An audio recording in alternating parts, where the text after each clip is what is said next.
আসসালামু আলাইকুম এভরিওয়ান। আবারও চলে আসলাম নতুন তোমাদের সাথে একটা ভিডিও নিয়ে। দেখতে পাচ্ছ একটা ফতুয়া বানিয়েছি তোমাদের দেখানোর জন্য। এদিকে 6 থেকে 1.5 বছর বাচ্চাদের জন্য তোমরা তোমাদের বেবির মেজারমেন্ট অনুযায়ী বানিয়ে ফেলবা। দেখো এদিকে নিয়েছি দুটো পার্ট, একটা সামনের একটা পেছনের। এখন আমার হাতে যেটা এটা হচ্ছে সামনের পার্ট। এদিকে আমি নিচ্ছি 4.5 ইঞ্চি। 4.5 ইঞ্চিতে একটা মার্জিন করে নেব। এই যে দেখতে পাচ্ছ 4.5 ইঞ্চিতে একটা মার্জিন করে নিচ্ছি। এখন আমি সেই মার্জিন বরাবর আমি কাটিং করে নেব, কারণ আমি সামনেতে একটা হুক লাগাবো, এইদিকে পাইপিং দেবো। এই কারণে আমি দেখো এই যে 4.5 ইঞ্চিতে ভাড়া দিচ্ছি। এখন 1.5 ইঞ্চি পরিমাণ একটা পাইপিং আমি আগে থেকে কেটে রেখেছিলাম। এই পাইপিংটা এদিকে লাগিয়ে দেব। তোমরা ভালোভাবে দেখলে বুঝতে পারবা ফতুয়াটা বাফিটে বাপাস হচ্ছে উপরে ফতুয়ার, আর পাইপিংয়ের বাপাস থাকবে নিচে। এটা যেহেতু এক কালার কাপড় তাহলে সমস্যা নেই, যদি প্রিন্ট কাপড় দিয়ে দাও তাহলে বাপারটা নিচের দিকে দিবি।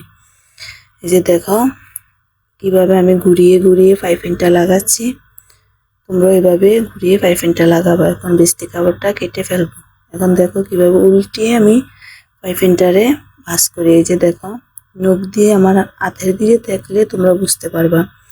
এই যে দেখো নখ দিয়ে কিভাবে কানিটা আমি তোমাদের বোঝার ক্ষেত্রে আবারও দেখাচ্ছি। দেখো এভাবে নখ দিয়ে কানিটা ঠিক করে ফেলবা। এখন দিয়ে দেবো একটা চাপ সেলাই। চাপ সেলাইটা দিয়ে দিবা। এই যে দেখো এভাবে ঘুরিয়ে চাপ সেলাই দিয়ে দিবা। তোমরা যদি টেনে টেনে দেখো কিছু বুঝবা না, না টেনে সম্পূর্ণ ভিডিওটা দেখবা অবশ্যই বুঝবা। যারা একদম নতুন তারাও বুঝবে, এরকম সহজ নিয়মে আর কেউ দেখাবে না। দেখো আমি বারবার তোমাদেরকে দেখানোর সুবিধার জন্য বারবার বলছি। এখন আমি উপর থেকে 3 ইঞ্চি পরিমাণে এই যে রেখে এদিকে একটা সেলাই দেব। আমার ক্যামেরাটা বন্ধ হয়ে গেছে তাই সেলাইটা দেখাইতে পারলাম না। দেখো একটু বাঁকা করে একটা সেলাই দিবা। এই যে বাঁকা করে একটা সেলাই দিয়েছি। বাঁকা করে সেলাইটা দেওয়ার কারণ সৌন্দর্যটা বাড়ে। এই যে দেখো এখন দুটোটা পার্ট একসাথে করে শোল্ডারটা সেলাই করব। এই দেখো আমি দুনো পাশ একসাথে করে শোল্ডারটা সেলাই করে দিচ্ছি। যে একে নিয়ে আমি অপর পাশটাও সেলাই করব। সমান করে ধরে দুটোটা পাশ একই নিয়মে সেলাই করে দিবা। তোমরা যদি কোনো জায়গায় বুঝতে সমস্যা অবশ্যই কমেন্ট করবা। তোমাদের কমেন্ট দেখে আমরা উৎসাহিত হই। এই যে দেখো একই নিয়মে দুটোটা পাশ সেলাই করছি। এখন আবারও আমি 1 ইঞ্চি পরিমাণে একটা পাইপিং নিয়ে নিছি। এই পাইপিংটা এখন গলায় লাগাবো। তোমরা দেখো যে এক সাইড থেকে সেলাই করব। এই যে ঘুরিয়ে নিলাম। এখন এই পাইপিংটার সামনে দিয়ে একটু মুচড়িয়ে নেব। এই যে মুচড়িয়ে এবং সোজা করে আমার বডিটা ফতুয়াটা থাকবে উল্টো পাশে। এই যে দেখো ফতুয়াটা উল্টো পাশে আমি এইভাবে চাপ সেলাই দিয়ে দেব। এই যে একটা সেলাই দিয়ে দেবো ঘুরিয়ে ঘুরিয়ে। এই যে দেখো এভাবে ঘুরিয়ে ঘুরিয়ে সেলাই করে দেব। আমি তোমাদেরকে আবারও বলছি, যদি কোনো জায়গায় বুঝতে সমস্যা হয় অবশ্যই আমার কমেন্ট করবো। সেই কমেন্ট অনুযায়ী আমি রিপ্লাই দেব। অবশ্যই আরও সুন্দর সুন্দর ভিডিও দেব তোমাদের জন্য। যে দেখো একটু বিস্তি কাপড় রেখে আমি কেটে দিলাম। এখন এটারে মুচড়িয়ে অপর পাশের মতো আবার এদিকে সেলাই দিয়ে একটা ব্যাক স্টিচ দিয়ে দেব। এই যে দেখতে পাচ্ছ তোমরা অপর পাশের মতো সেম ব্যাক স্টিচ দিয়ে দিচ্ছি। এখন এটা উল্টিয়ে বাপাস করে, এই যে দেখো উল্টিয়ে বা বাপাস করে যে সেলাইয়ের বিস্তি কাপড়টা, এই যে দেখো সেলাইয়ের বিস্তি কাপড়টা আমি কিভাবে নখ দিয়ে ভিতরে ঢুকিয়ে দিচ্ছি। এই যে এভাবে নখ দিয়ে সেলাইয়ের বিস্তি কাপড়টা ভিতরে ঢুকাই দিবা। দিয়ে একটা চাপ সেলাই দিয়ে দিবা। যে এভাবে ঘুরিয়ে ঘুরিয়ে চাপ সেলাই দিয়ে দিবা। যদি আমার ভিডিওটি ভালো লাগে, তোমাদের কোনো কাজে আসে, তাহলে চ্যানেলটি সাবস্ক্রাইব করবা। পাশে থেকে বেল আইকনটি ক্লিক করে রাখবা। অবশ্যই সুন্দর সুন্দর ভিডিও পেতে আমার পাশে থাকবা। এই যে দেখো এভাবে ঘুরিয়ে ঘুরিয়ে আমার পাইপিংটি লাগানো শেষ। এখন দেখো আমি কিন্তু সুতাটা চেঞ্জ করি নাই। তোমরা যদি কাস্টমারের জন্য বানাও সুতাটা চেঞ্জ করবা। আমি আমার বাবুর জন্য বানাইছি তাই আর চেঞ্জ করলাম না। দেখো এভাবে সেম গলার মতো এদিকে হাতার মোহরার যে পাইপিংটা সেটা লাগাবো সেম।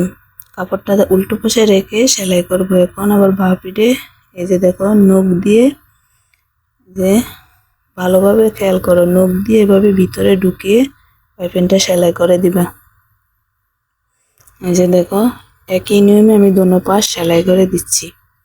এই যে একই নিয়মে দোনো পাশ সেলাই করে নিয়েছি। এখন আমি বডি অনুযায়ী মাপ অনুযায়ী আমি সাইডটা সেলাই করে দেব। দেখো তোমরা তোমাদের বাচ্চার বডি অনুযায়ী মাপ নিয়ে সেলাই করে দিবা। এই যে আমি সাইডটা সেলাই করে দিচ্ছি।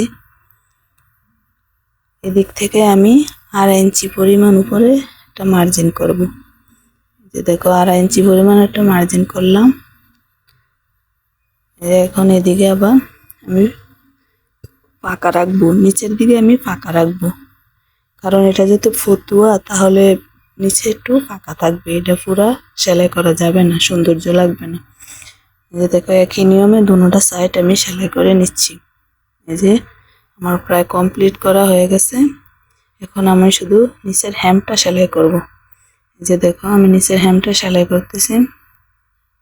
তোমাদেরকে আমি আবারও বলতেছি, তোমরা যদি কোনো জায়গায় বুঝতে সমস্যা হয় অবশ্যই আমার কমেন্ট করবা।